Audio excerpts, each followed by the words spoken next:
کہ میں آپ کو دکھا دوں گا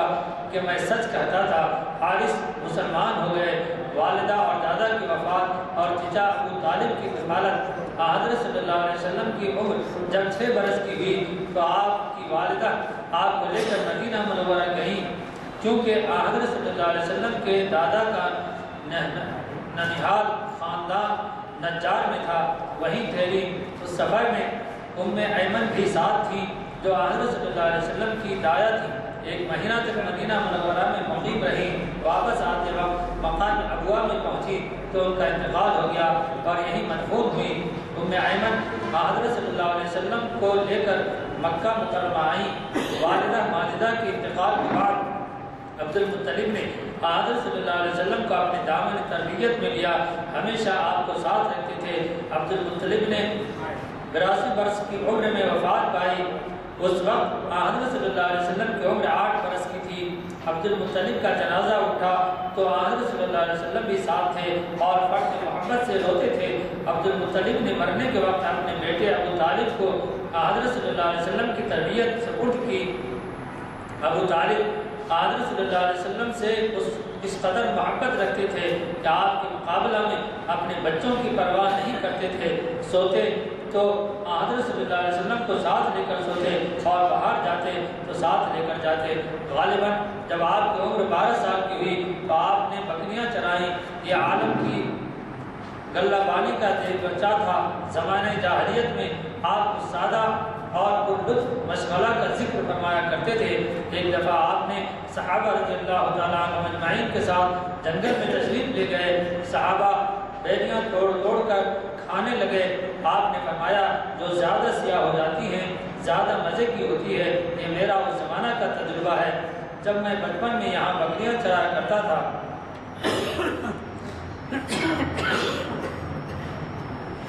ابو طالب تجارت کا کاروبار کرتے تھے۔ قریش کا دستور تھا سال میں ایک دفعہ تجارت کی غرض سے شام جایا کرتے تھے۔ حضرت صلی اللہ علیہ وسلم کی عمر تقریباً 12 برس کی ہو گئی تو ابو طالب نے حسب دستور شام کا ارادہ کیا۔ سفر کی تکلیف یا کسی اور وجہ سے وہ حضرت صلی اللہ علیہ وسلم کو ساتھ نہیں لے جانا چاہتے تھے، لیکن حضرت صلی اللہ علیہ وسلم کو ابو طالب سے اس قدر محبت تھی کہ جب ابو طالب چلے تو آپ صلی اللہ علیہ وسلم ان سے نپٹ گئے۔ ابو طالب نے آپ کی دل شکنی گوارا نہ کی اور ساتھ لے لیا۔ انشاءاللہ اس کے بعد ہمارے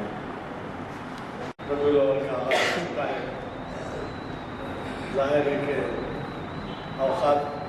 نماز میں عصر اور مغرب کے بعد کئی وقت ہے اور ہمارے مقرر صاحبین دور دور سے آتے ہیں، بعض وقت ٹریفک کا بھی مسئلہ ہوتا ہے۔ چنانچہ آج مفتی صاحب سید الیاس ہاشمی ندوی صاحب جنہوں نے آپ کو کئی مرتبہ مخاطب کیا ہے مختلف عنوانات سے، انہوں نے قبول کیا ہماری دعوت کو اور وہ تشریف لا چکے ہیں، لیکن شاید میں نے کچھ دیر سے آنا ٹریفک کی وجہ سے فون کر دیا تھا اور آپ نے ابھی سرکار صلی اللہ علیہ وسلم کے بارے میں کچھ ابتدائی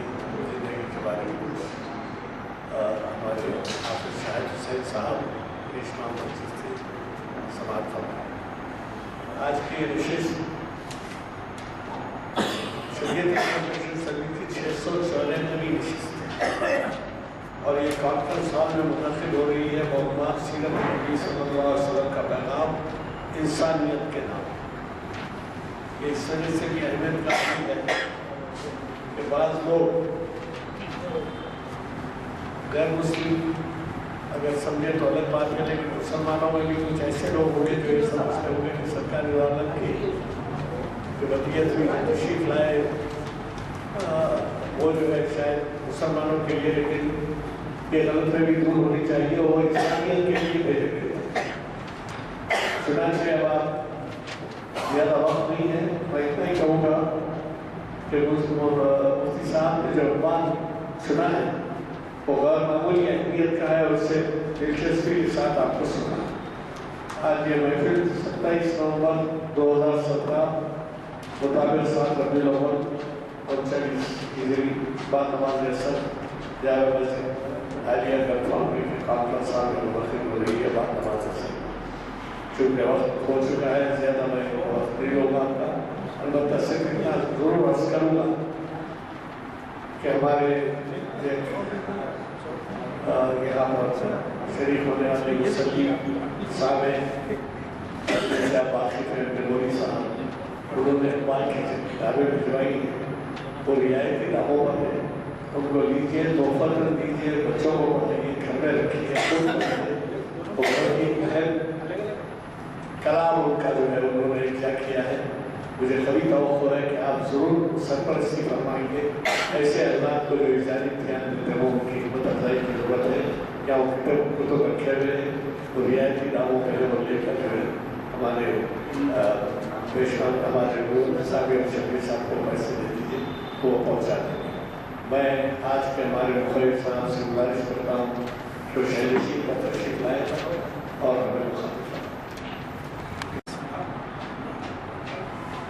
الحمد لله رب العالمين وبه نستعين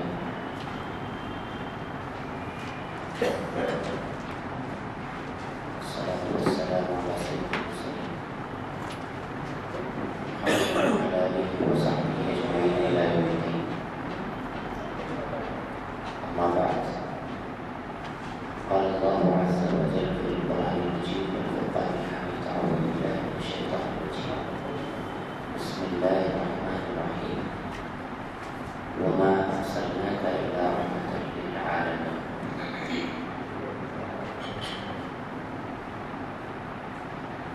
بزرگان محترم، سامعین کرام، سب سے پہلے تو میں تاخیر کے لیے آپ حضرات سے معذرت خواہ ہوں، اور ویسے بھی گلے کی کچھ خراش کی وجہ سے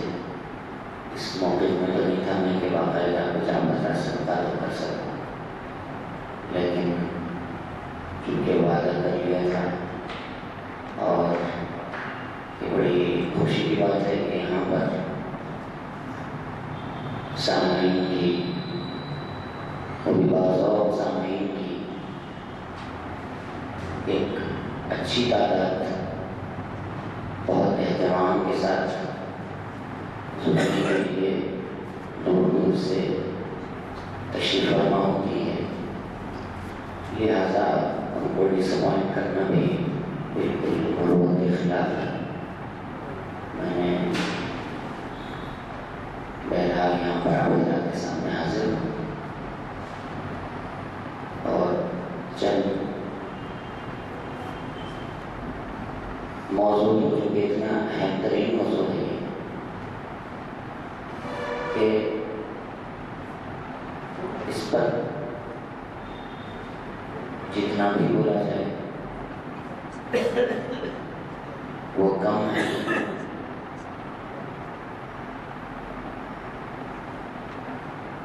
کسی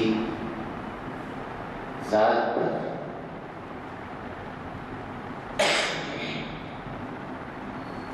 کسی فرد واحد پر اگر لکھے جانے والے لٹریچر کا ہم احاطہ کریں اور پھر سیرت پر لکھی جانے والی لٹریچر کو ہم ایک طرف رکھیں، شاید میں سمجھوں گا کہ دنیا کی اہم ترین ہستیوں کی جتنی سوانحیاں، بایوگرافیاں اور ان کے تذکرے جتنے بھی لکھے گئے وہ ایک طرف ہوں گے، اور صرف سیرت پاک صلی اللہ علیہ وسلم کے اوپر ان 1400 سالوں میں جتنا ذخیرہ وجود میں آیا ہے وہ ایک طرف ہوگا۔ اس کے باوجود بھی نہ کسی نے دعویٰ کیا نہ کر سکتا ہے کہ سیرت کا حق ادا ہوگا۔ آواز حتیٰ کہ شاعر کو تک یہ کہنا پڑا: لا يمكن الثناء كما كان حقه، لا يمكن الثناء كما كان حقه بعد خدا رسول کے قصہ مختصر۔ بہرحال موضوع بہت پھیلا ہوا ہے، لیکن یہاں میں صرف آپ صلی اللہ علیہ وسلم کی سیرت سے متعلق بہت مختصر اختصار کے ساتھ میں کہوں گا کہ دنیا کے اولین و آخرین کے اندر، دنیا کے اندر جو اختلافات کی کتب تھے، تحریریں تھیں، وہ پیش ہوئی اور اس کو اس بات کی کوشش کی گئی کہ اس کو یکجا کر کے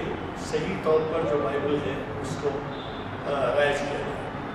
ایک بات تو یہ، دوسری بات یہ ذکر آیا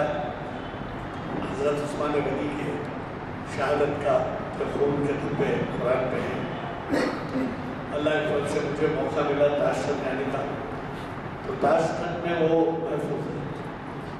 لیکن ہم کو وہ دیکھنے کا موقع اس وجہ سے نہیں ملا کہ اوقات کچھ الگ تھے، اور ہمیں ایک تھیٹر میں لے جایا گیا جہاں پر مختلف قسم کے تاشقند کے جو تاریخی مقامات ہیں وہ بتائے گئے، تو اس میں وہ قرآن بھی بتایا گیا جس کو پڑھ کے ان کے دھبے موجود ہے۔ تیسری بات آپ سے عرض کرنی تھی کہ ہر سال یہ ہوتا ہے کہ ہم مناتے ہیں، لیکن اس میں ہمیں کبھی اسیس کرنے کا موقع، تخمینہ کرنے کا کہ ہم نے کیا تبدیلی ہے، تو شاید ہی کوئی ایسا موقع ہوتا ہے۔ ایک فارسی کا مقولہ ہے، نشستن و گفتن و برخاست، تو یہ نہ ہو جائے کہ ہماری اس محافل میں نشستن و گفتن و برخاست ہو، بلکہ اس پر عمل کرنے کے لیے جو ہے کچھ ہماری نیتیں ہونی چاہیے، کچھ ہمیں تبدیلی آنی چاہیے۔ اس وجہ سے میں کہہ رہا ہوں، کہہ دینا کہ مولوی صاحب نے بہت اچھا آواز بیان کیا، اور کسی کے سامنے کہہ دینا کہ یہ واقعہ آپ کو معلوم نہیں تھا، یہ تھا، لیکن سوال یہ ہے کہ آپ اسیس کرنا، تخمینہ کرنا چاہیے کہ ہم نے کیا تبدیلی آئی، اور سیرت نبی کے جو ہمارے سامنے پہلو آتے ہیں ہر سال، آپ اندازہ لگائیے کہ ساری دنیا میں منایا جاتا ہے، اور یہ پہلے آزادی کے کئی دن تک تو یہ سیرت النبی کے لیے کوئی تعطیل نہیں دی جاتی تھی، نہ گورنمنٹ آف انڈیا دیتی تھی، نہ ریاست دیتی تھی، بلکہ اس کے بعد اس کی اہمیت کو محسوس کرتے ہوئے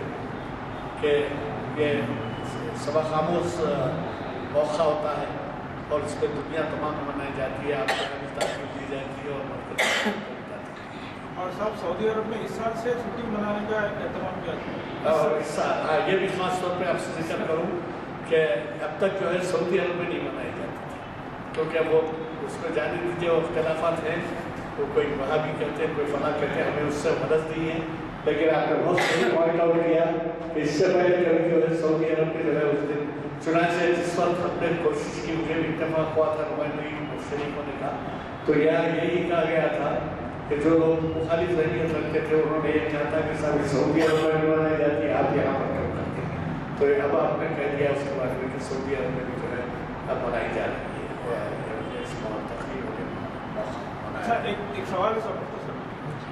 جیسا ہم چھٹی منا رہے ہیں یا عید منا رہے ہیں، اس طرح کا اہتمام کرتے ہیں، تو اسی دن محمد صلی اللہ علیہ وسلم کا انتقال بھی ہوا، تو خوشی منانے کا موقع ہے وہ یا غم منانے کا؟ ایک ہی دن ولادت کا بھی ہے، اور پھر آپ جواب دے کے دعا سکتے ہیں، تو بہتر کیا ہے کہ ہم عید منانا، خوشی منانا